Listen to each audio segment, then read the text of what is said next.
Et bonjour à tous et à toutes, et aujourd'hui on se retrouve pour une toute nouvelle vidéo YouTube. J'ai imaginé un monde où nos amis les animaux se retrouvaient dotés du don de la parole. Imaginez la scène, vous vous levez un matin, votre lion de compagnie vous fixe droit dans les yeux et dit d'un air nonchalant: C'est pas trop tôt, humain, ouvre-moi cette porte, je veux sentir l'herbe fraîche. Ce serait complètement fou, non? Attachez vos ceintures, aujourd'hui on plonge tête la première dans un univers parallèle où la communication animale devient aussi normale que de boire son café le matin. Donner la parole à une galerie d'animaux qui, je suis sûr, ont des choses sacrément intéressantes à nous dire. Mais avant cela, n'oubliez pas de cliquer sur le bouton j'aime, s'abonner et d'activer la cloche. Ça m'aiderait à convaincre ces animaux de continuer à parler, parce que soyons honnêtes, ils risquent rapidement de se lasser de nos bêtises humaines. Alors mettez-vous à l'aise, préparez-vous et c'est parti pour Si les animaux pouvaient parler. On commence fort avec les rois de la savane et autres habitants de la terre ferme. Imaginez-vous, vous marchez dans la jungle et soudain un lion vous interpelle. Salut les humains. Bon, déjà, arrêtez de m'appeler Simba, c'est un peu cliché. Ensuite, avez-vous vu la nouvelle crinière de Mufasa? Sérieusement, il a vraiment abusé sur le gel cette fois. Il veut probablement faire un shampoing, mais on n'a pas d'eau courante ici. Vous savez? Ensuite, on a l'éléphant, une créature majestueuse qui a aussi certainement quelques mots à dire. Eh les bibettes, vous savez combien de litres d'eau je peux boire en une journée?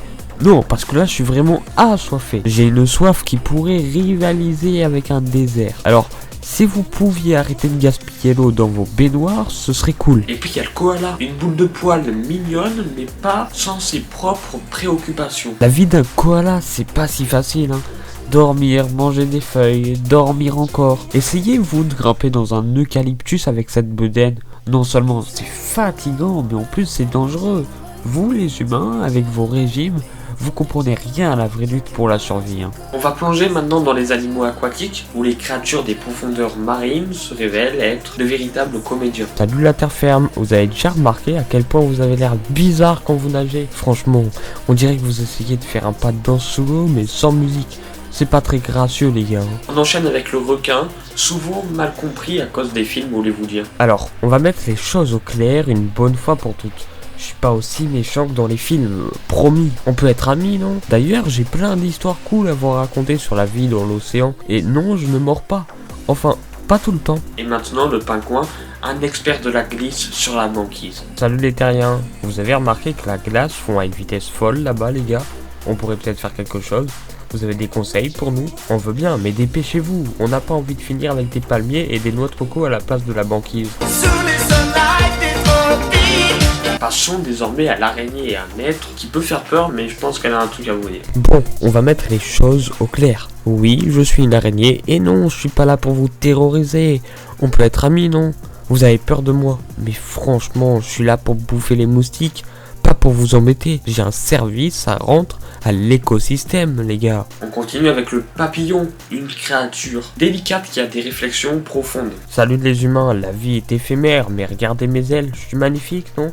Si vous pouviez passer autant de temps à admirer les petites choses de la vie que vous le faites avec vos écrans, le monde serait bien plus beau. Et non, je ne suis pas juste une version diurne de la chauve-souris, même si on me confond souvent avec elle. Et maintenant la chauve-souris, une nocturne qui aimerait clarifier quelques points. On est nocturne, pas vampire, ok? Et non, je suis pas aveugle, je navigue dans l'obscurité mieux que vos GPS. On pourrait peut-être éteindre ces lumières la nuit. Ce serait sympa pour nous, les chauves-souris, et aussi pour l'environnement. On veut bien vous montrer comment voler dans le noir si vous nous écoutez. Nous allons passer aux créatures exotiques qui ont eux aussi leur mot à dire. Salut les petites fourmis, comment vous pouvez vivre si bas? La vue d'ici est incroyable. Je pense que vous devriez envisager de grandir un peu. Si vous avez besoin de conseils pour atteindre les étagères du haut, je suis là pour vous les gars. On enchaîne avec le caméléon, un maître du camouflage qui a quelques secrets à révéler. Salut les fans de la discrétion, changer de couleur c'est cool, mais parfois j'aimerais bien être invisible quand les paparazzis humains m'embêtent. Vous imaginez, vous, changer de couleur en plein milieu de votre journée de travail? Non? Eh bien, c'est ce que je fais, moi. Et ensuite, nous avons le manchot, notre ami du pôle sud. Salut les copains, j'ai oublié mon manteau d'hiver, vous avez un plan B? Franchement, c'est difficile de rester classe quand on frôle l'hypothermie. Vous avez une écharpe à me prêter? Je ne suis pas habitué à ce temps-là, moi. On a ensuite le tigre. Salut les terriens, je suis toujours le plus beau dans la jungle, non? Franchement, avec mes rayures, j'ai l'impression d'être la superstar du règne animal. Les zèbres devraient peut-être prendre des notes sur mon style. Et non, je ne fais pas de muscu pour impressionner, c'est naturel. Et on continue avec le crocodile, un habitant des rivières qui aimerait qu'on comprenne sa vraie nature. On ne m'apprécie jamais à ma juste valeur. On devrait me remercier pour le toilettage en mangeant les animaux malades. Je suis comme le médecin des marécages. Et si je suis souriant, c'est juste parce que j'ai un régime riche en poissons. Rien de plus. Et pour finir, l'ours polaire, le roi de la banquise, confronté au défi du réchauffement climatique. Sérieusement, la banquise fond les mecs, on va finir par se retrouver chez les pingouins. On pourrait peut-être installer la climatisation ici, histoire que je puisse garder ma fourrure d'hiver.